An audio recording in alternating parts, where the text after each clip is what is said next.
I think they like missed out so much on that could have been designed so much better. It's so obvious, but I didn't think about that never either. Like, why didn't they do that? Auto battler with the whole Blizzard franchise. That's insane. Yeah, I mean, from a company perspective, I could see it that the Hearthstone numbers were probably dropping, and they could spin up the Hearthstone Battlegrounds auto battler version that they had pretty easily and quickly, right? Within the game to maybe maintain. So they couldn't. So they I guess they didn't want to lose their Hearthstone player base to something like TFT or Auto Chess in general. So they just spin up their own auto battler in the same game, in the same client, which probably split their player base from their own game into two different strategy games. But yeah, short term, it's again like short term, they probably maintain players because they could offer this genre as well. And you could get in-game currency for the other game and so on. So you did get something for playing this as well and so on. So yeah, short term, I think was maybe not a bad move and whatnot. Maybe they will make another cool auto battler in the long run. Those big studios don't really talk about, we're going to develop this 5 years in the future. They just develop it, and when it's out, it's out. So yeah, that's kind of what I think why they did this, because it was just easy, short term, probably low budget to develop, and they had all the graphics already. They didn't really need to design the art and everything. Could just take some old images. So yeah, that's the main reason what I think happened there. Yeah, might as well. But then in the long term, it hurt them again, right? Like it wasn't. Maybe. I mean, if they bring out a really good new game, maybe the idea is, okay, once TFT's numbers are picked out and are dropping or whatever, then we will bring out our thing. Maybe that's like an idea they have. Yeah. Well, too bad. That's when all the people come over to Illuvium already. Sorry, Blizzard. Yeah, that's what I hope. That's what I think, actually. Yeah. Yeah, mass adoption is going to be the crucial point, because the Web3 is already adopted. The game is good enough that it's going to captivate them. I don't think there is much more really onboarding to be done, but Web2, this is like a really big challenge, and part of it is also already like some people will never touch a Web3 game.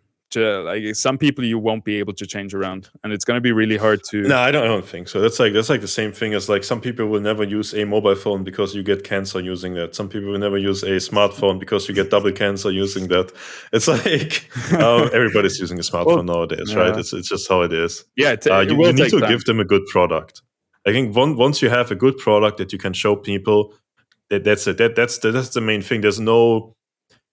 Anything else is like some like smokescreen marketing-ish thing, trying to convince people of something in the short term. But well, if you just convince them of some bullshit in the short term, maybe they download the game, maybe they buy like a battle pass, or if something like that equivalent exists, and then maybe they leave again. It's just make a good quality product and essentially go from there. Market it as that. It's a good quality product. Just showcase the things why it's good. And somebody says, "Oh, but it's this, so it's bad." It's like, no, you can just factually say, "No, that's not true.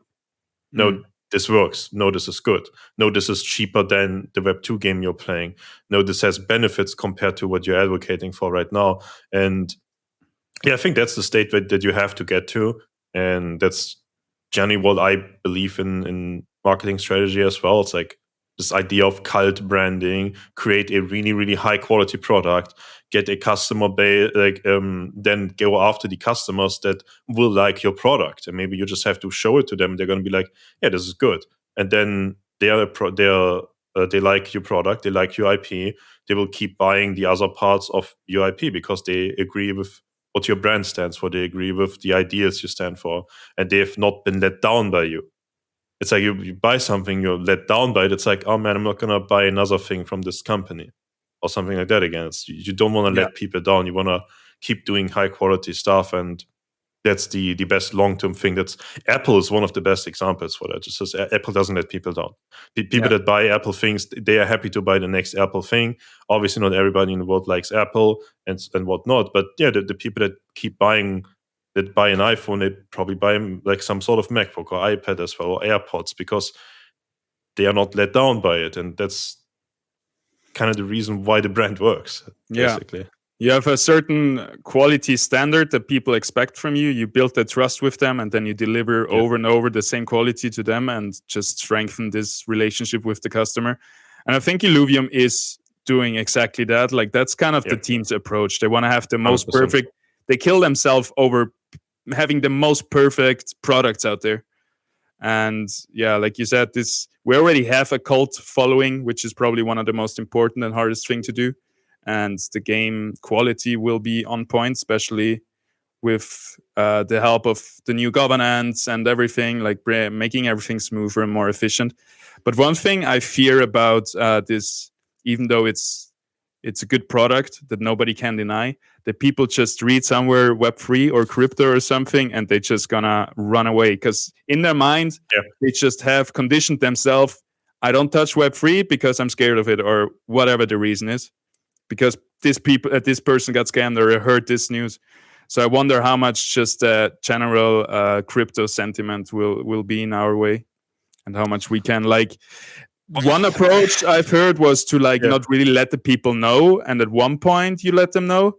But I feel like people could then be lose that trust that they slowly build up. So I don't know if we should be upfront with it, or actually just market it as a game, and then in the back end, at one point, if you go really deep, you can find out that it's actually blockchain based. Yeah, no, I think out of the people running for marketing council, for example, some have made all those grand or is on strategy, is grand statements for mass adoption and all of that. And then we've had others like Sam mention, no, we just go for the low hanging fruit first. We go for the people that are in this space, which build up the good product, build up the thing, build up trust with customers, have a game running, right? With the people that are not against this, not against Web3, just trying out, starting, we have to go after all these people in Web2 that maybe it's a bear market, and NFTs, JPEGs, whatever, the sentiment is not perfect. Maybe that's not the best time to go after that, right? It's also something you have to realize.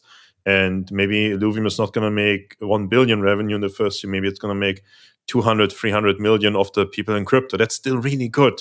That is not something bad. That would be a successful thing. And then you can keep branching out, and you can also showcase, well, this has been working. People have been liking this. This is a high quality thing.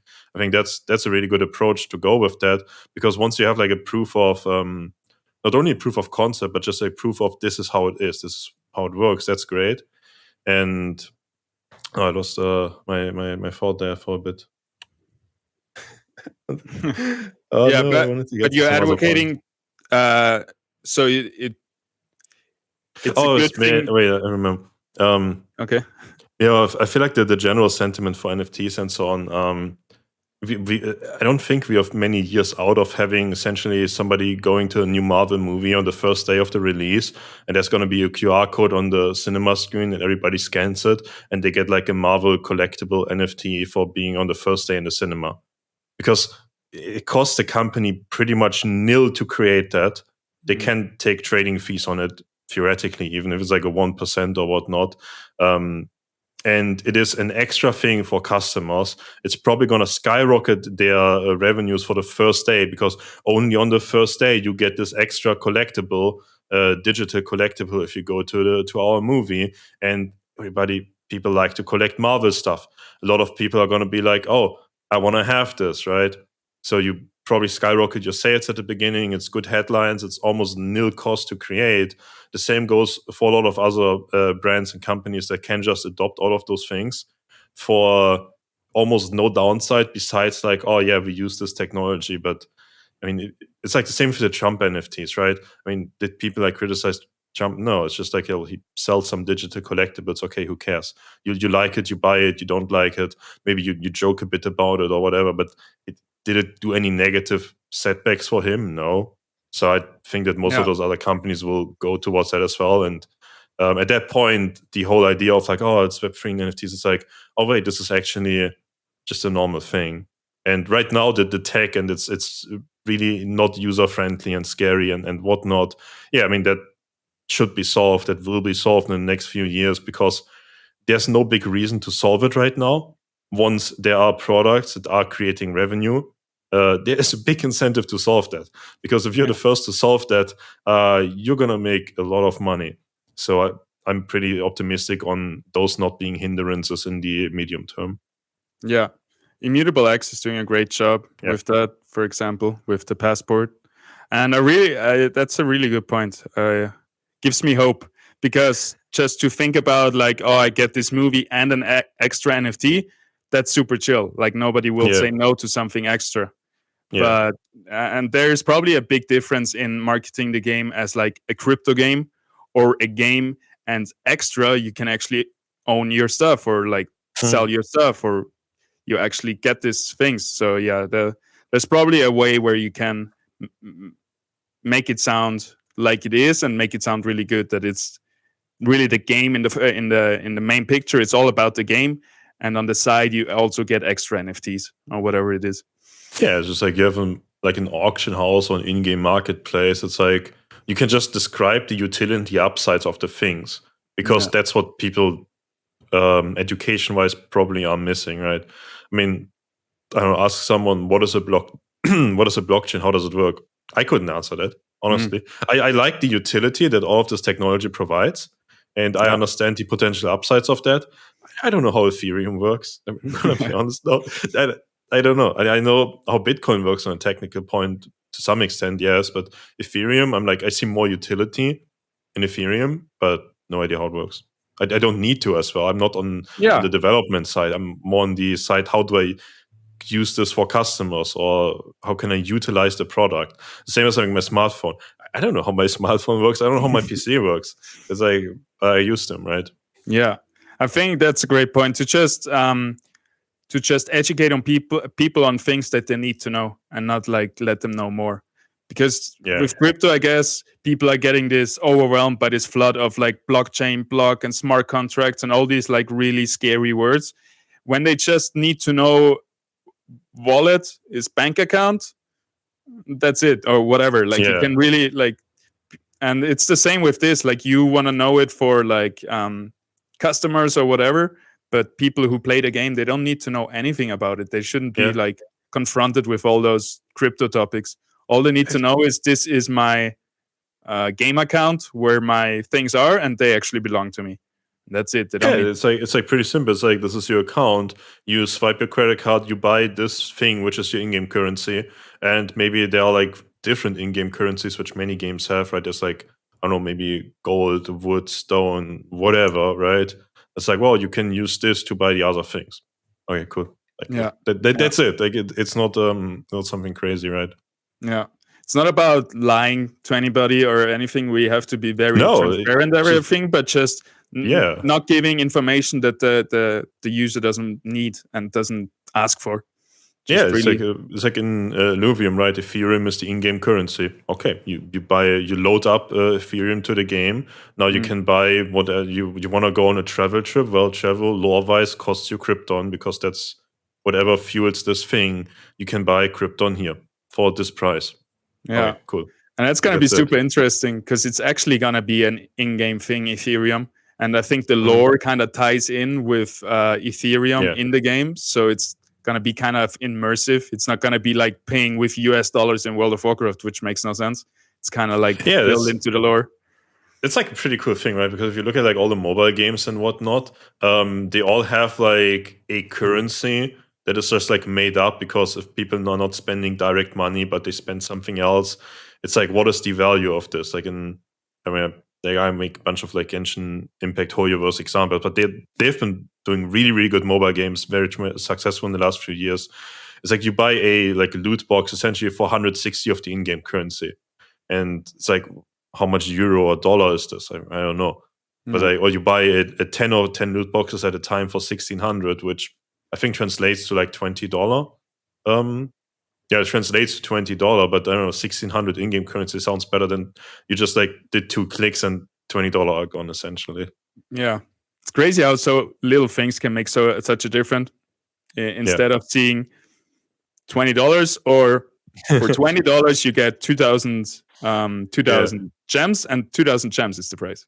Way easier. No, it's the reason every game does this, right? Like pretty much no game you pay with US dollar. Yeah. And whenever I saw like dollar signs in the shop, it really like it gave me a weird feeling about it. Yeah, I'm getting rugged. It's funny because many things that we talked about, especially in the later half, is a lot of topics of those are for marketing and strategy. But I think with gaming, we have to work closely with marketing and strategy. I think that's going to be 100%. Yeah, a really important connection between those three.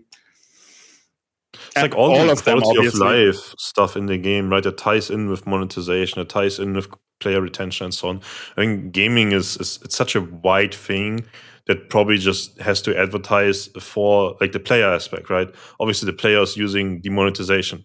The player is using whatever things exist in the game. The player is the one that sees the marketing efforts. If it's a campaign on the Times Square, if it's a YouTube video, if it's whatever it is, right? Maybe it's just implementing like a marketing idea could be, well, we're going to give every streamer a bounty symbol. And if you play against them in the arena, you beat them, you get something cool, like a skin or some whatever thing, right? Gaming ties into all of this. And it's kind of like the fact check thing. Like, is this really good? Is this really a long-term thing? Are people going to be happy with this or not, right? So I think that's pretty big deal there. Yeah, probably it ties in most with strategy, like you said, with the economy balancing, the in-game economy balancing, which we had our Game Sub-Council discussions, and we talked about balancing, and I started the questions off, and I led it directly to Arena because I didn't want talk too much about the economy, in-game economy balancing. But that's going to be a main point too. But this is really in cooperation with the Strategy Council, and I think because they have so many qualified people that we will, when we work with them together, we're gonna find really good solutions to the problems and how to tackle some issues. Yeah, I mean they're currently I've seen them talk on like videos on Twitter and Discord as well about things regarding the fuel ideas and if there should be rails, no rails, if you should be pricing things in like fixed price US dollar, if there should be entirely free market. That's tremendously difficult to address. Because like something that a lot of people forget about, like for example, a fixed price in US dollar, forex trading is a thing, and currencies fluctuate between each other as well. So sometimes maybe if I want to spend, I live in Germany, so I have euro. I think the euro is like down 10% to the dollar in the last few months, or 15%. That recently annoyed me because I had to switch dollar to euro. So forex can fluctuate, which also could make the in-game prices fluctuate for different currencies. Now euro, yuan, yen are more stable currencies, I guess.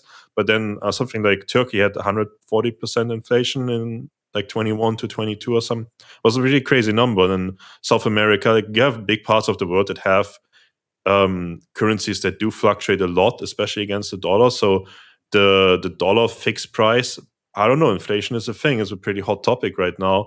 How would that look in like the forex situation? Because then you would take some cuts or you would take extra money from people around the world, and so on. That might be maybe a small problem, maybe a big problem even. If people like arbitrage from one country to another, or VPN or whatever other things. Is it a true free market? Is it not a true free market? Do you miss out? Do you get extra? What's the customer behavior? And so it's really, really. I'm going to look forward to what they more or less decide on, and that's something I definitely want to stay up to date on. Yeah, same. It's a super difficult question. I tried to make up my mind about it, but I'm not as qualified and informed as they are. But yeah, there is no real like 100% right answer. Like I guess they gotta find the answer with the least risk and the most upsides to it. Yeah, I think the risk, right? One of the classic models we had so far is that every country you are in, you pay with your local currency, and that amount always stays the same. That's what we are used to. But I don't know if it's feasible. That also got addressed by some companies and some payments in the recent years, right? For example, Twitch changed their subscription numbers. It used to be like $5, €5, and like whatever. They addressed that according to pretty much forex trading rates. That some other countries it was tremendously cheaper now and whatnot. To subscribe, it was not $5 anymore, but it was, I think it's like €4, for example, now. And then at some point, but they made a decision when I think $1 was like 90 cents or 85 cents in euro, and then it was 1-to-1 at some point. So the creators just earned less, and just for the same thing that they got. That's a thing. Some of the mobile games also adjusted that, especially when like the dollar fluctuated a bit more. So things like that did happen. Yeah, I remember when I I bought a game when I was younger, and I could swap between like stores from America and Europe or whatever. Or I think it was with Blizzard, and I saw that in America it's like 20% cheaper, but the US dollar is only 10% cheaper. So I was losing like on 10%, and it annoyed me. Yeah, same thing happened in Hearthstone. Like buying on the US store was pretty much always cheaper because the dollar, it was like the same number, but the dollar was worth less than a euro. Yeah. So a lot of people did that. In some games like CSGO and whatever, there were arbitrages that you could make with South America and similar, where like the same thing you buy was tremendously cheaper there. So they had to address that people couldn't arbitrage, utilize that to make profits out of it. It's definitely pretty difficult. I mean, I'm like, my initial idea on that topic would be I'm really pro free market. I think that is optimal because most of the gaming companies recently, they try to make like more free market monetization as possible. Like that's what a battle pass is. A battle pass is a bunch of things for a really small price, but you can only buy it once, and you have to invest some time into it as well. Or if you want to buy all the levels, it's a lot more expensive, and you lose. You don't need to use the time part.